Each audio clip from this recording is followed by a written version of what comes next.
Hello friends, ಬನ್ನಿ ಇವತ್ತು ಮರಗೆಣಸಿನ ಪಲ್ಯ ಮಾಡೋಣ.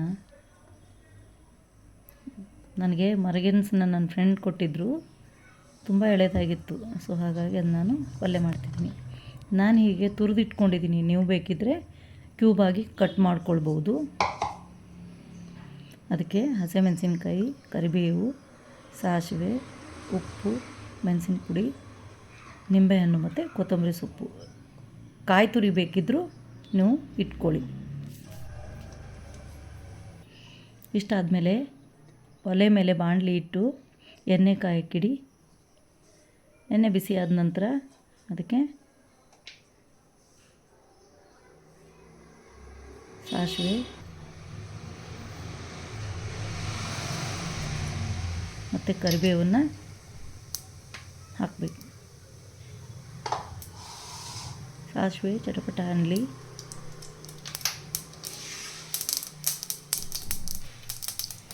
ಇವಾಗ ಅದಕ್ಕೆ ಹೆಚ್ಚಿಟ್ಕೊಂಡಿರೋ ಹಸಿಮೆಣಸಿನ್ಕಾಯಿ ಮತ್ತು ಕರಿಬೇವನ್ನು ಹಾಕ್ಕೊಳ್ಳೋಣ.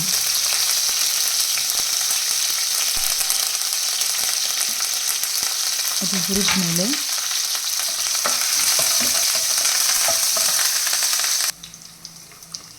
ಇವಾಗ ನಾವು ಸ್ವಲ್ಪ ಅರಿಶಿನ ಹಾಕ್ಕೊಳ್ಳೋಣ.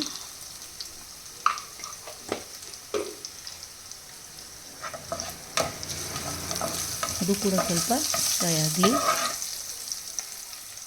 ನೆಕ್ಸ್ಟ್ ಇವಾಗ ತುರಿದಿಟ್ಕೊಂಡಿರೋ ಮರಗೆಣಸನ್ನು ಹಾಕ್ಕೊಳ್ಳೋಣ.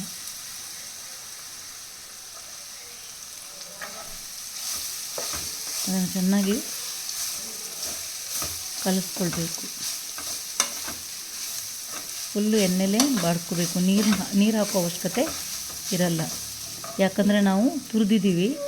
ಹೆಚ್ಚಿದರೆ ಅದನ್ನು ಬೇಯಿಸ್ಕೊಳ್ಬೇಕಾಗತ್ತೆ. ಬೇಯಿಸ್ಬಿಟ್ಟು ಬರೀ ಒಗ್ಗರಣೆ ಕೊಡಬೇಕಾಗತ್ತೆ. ನಾನು ಬೇಗ ಬೇಯುತ್ತೆ ಹೇಳಿ ತುರಿದ್ಬಿಟ್ಟು ಹಾಕ್ಕೊಳ್ತಾ ಇದ್ದೀನಿ.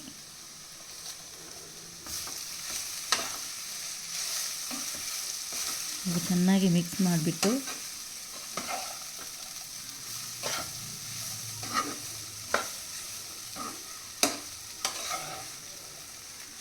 ಬೆಂದಮೇಲೆ ಇವಾಗ ಇದಕ್ಕೆ ಉಪ್ಪು ಮತ್ತು ಚಿಲ್ಲಿ ಪೌಡ್ರನ್ನ ಸೇರಿಸ್ಕೊಳ್ಳೋಣ. ಆಲ್ರೆಡಿ ಹಸಿಮೆಣಸಿನ್ಕಾಯಿ ಹಾಕಿದ್ದೀವಿ. ಸ್ವಲ್ಪ ಚಿಲ್ಲಿ ಪೌಡ್ರ್ ಹಾಕಿದ್ರೂ ಚೆನ್ನಾಗಿರುತ್ತೆ. ರುಚಿಗೆ ತಕ್ಕಷ್ಟು ಉಪ್ಪನ್ನು ಹಾಕ್ಕೊಳ್ಳಿ.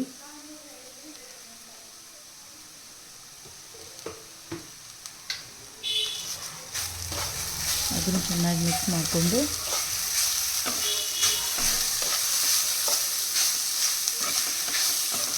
ಮಾಡಿ ನೋಡಿ ಒಮ್ಮೆ, ಚೆನ್ನಾಗಿರುತ್ತೆ ಪಲ್ಯ. ಸೈಡ್ ಡಿಶ್ ಒಳ್ಳೆ ಚಪಾತಿಗೆ ಒಳ್ಳೆ ಸೈಡ್ ಡಿಶ್ ಇದು. ಚೆನ್ನಾಗಿ ಮಿಕ್ಸ್ ಮಾಡಿಕೊಂಡು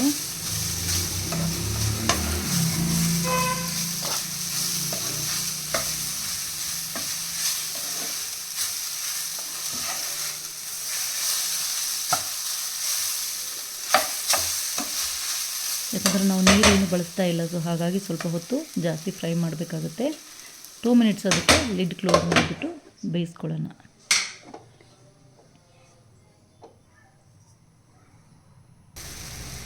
ಇವಾಗ ಬೆಂದಿದೆ. ಮೇಲೆ ಅದಕ್ಕೆ ಕೊತ್ತಂಬರಿ ಸೊಪ್ಪು ಮತ್ತು ಕಾಯಿ ತುರಿ, ನಿಂಬೆಹಣ್ಣಿನ ರಸ ಹಾಕ್ಕೊಳ್ಳೋಣ. ಕಾಯಿ ತುರಿ ಹಾಕ್ಕೊಳ್ಳೋಣ. ನಿಮ್ಗೆ ಎಷ್ಟು ಬೇಕೋ ಅಷ್ಟನ್ನು ಹಾಕ್ಕೊಳ್ಳಿ. ಇವಾಗ ಇದಕ್ಕೆ ನಿಂಬೆಹಣ್ಣು ಹಾಕ್ಕೊಂಡ್ರೆ ಅದ್ರ ಪರಿಮಳ ತುಂಬ ಚೆನ್ನಾಗಿರುತ್ತೆ. ಯಾಕಂದರೆ ಇದು ಸ್ವಲ್ಪ ಸಿಹಿ ಥರ ಇರುತ್ತಲ್ವ, ಸ್ವೀಟ್ ಇರುತ್ತೆ. ಸೊ ಹಾಗಾಗಿ ಸ್ವಲ್ಪ ಹುಳಿ ಇರಲಿ ಅಂತ ನಿಂಬೆಹಣ್ಣನ್ನು ಹಾಕ್ತಾಯಿದ್ದೀನಿ.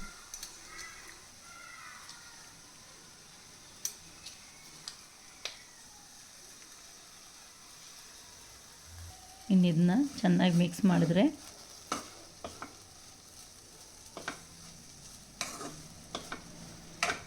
ಮರಗೆಣಸಿನ ಪಲ್ಯ ರೆಡಿ ಆಯಿತು.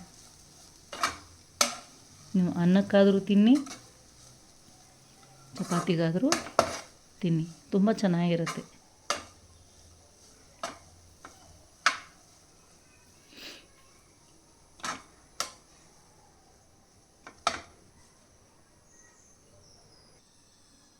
ನೋಡಿ ಇವಾಗ ಪಲ್ಯ ಸಿದ್ಧವಾಗಿದೆ.